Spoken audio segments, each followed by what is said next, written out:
EU declares no longer dependent on Russian energy. Here's a summary of the article. The European Union has announced that it was able to overcome dependence on Russian energy sources thanks to the EU's plan to reduce gas consumption.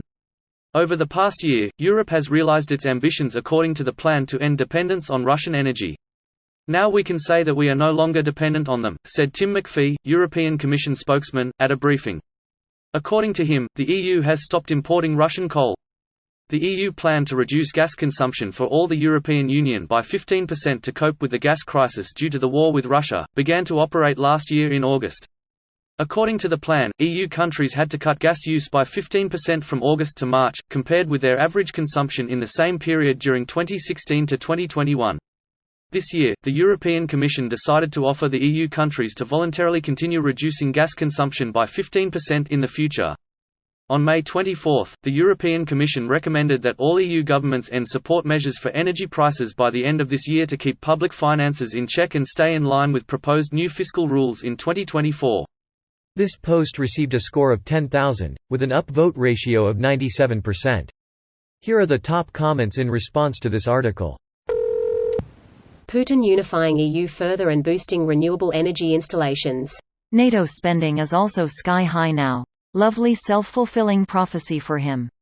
It is clear that Putin has never once picked up nor read any of the Ferengi rules of acquisitions. If he'd had at least once listened to the Grand Nagus, he would not be in this shitstorm. Ah well, a fool and their Latinum shall soon part. Pretty sure he heard Rule 34. No, not that Rule 34. That, war is good for business, and misunderstood that he should start one. Yeah, but don't forget Rule 35. Peace is good for business. He just hasn't the lobes for it. He's falling for the Rule 43 problem, feed your greed, but not enough to choke it. Mother Russia is choking, Putin. That's a very important comma. I appreciate it. Mother Russia is choking Putin. Thanks for bringing Europe closer together, galvanizing NATO readiness and resolve, and advancing all energy initiatives big and small that exclude Putin's terroristic state. You're the villain the world loves to hate and the one we all needed most. Now get the fuck out of Ukraine. We all know what you meant, but you might want to fix your typo so it reads, "Now get the fuck out of Ukraine." Thanks for the edit notes. Much appreciated. That's awesome. Putin is Putin the Russian economy in the toilet. Megalomaniacs might not have the best interests of their citizenry at heart. Who knew? Trump and his megalomaniacs added over 33% to the entire U.S. debt for funsies.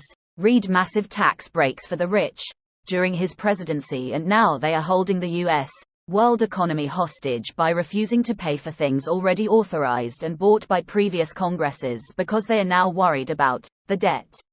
Yeah, and most Trump supporters talk about how great the economy was, but don't want to discuss that Trump policies were responsible for increasing debt levels to $7.8 trillion. It's so much that it amounted to $23,500 in new federal debt for every person in the country. It's twice as much as what Americans owe on student loans, car loans, credit cards and every other type of debt other than mortgages, combined, according to Federal Reserve Bank of New York. That's what you get when you vote for Trump, the self-styled king of debt, who filed bankruptcy multiple times. That's because he and Faux News told them everything is done is great, so they believe it without doing any research. I remember in college marketing classes that if you repeat something 12 to 17 times, the average person with an 8th grade education will believe what is stated. This seems to work in political debates too. But what Trump did was use authoritarianism to shut down additional debate when people would ask for details on the strategy. This video was automatically created by Reddit to speech. The article and comments in this video were selected from Reddit according to their upvotes, and any paraphrasing was performed by smmry.com, without any human intervention.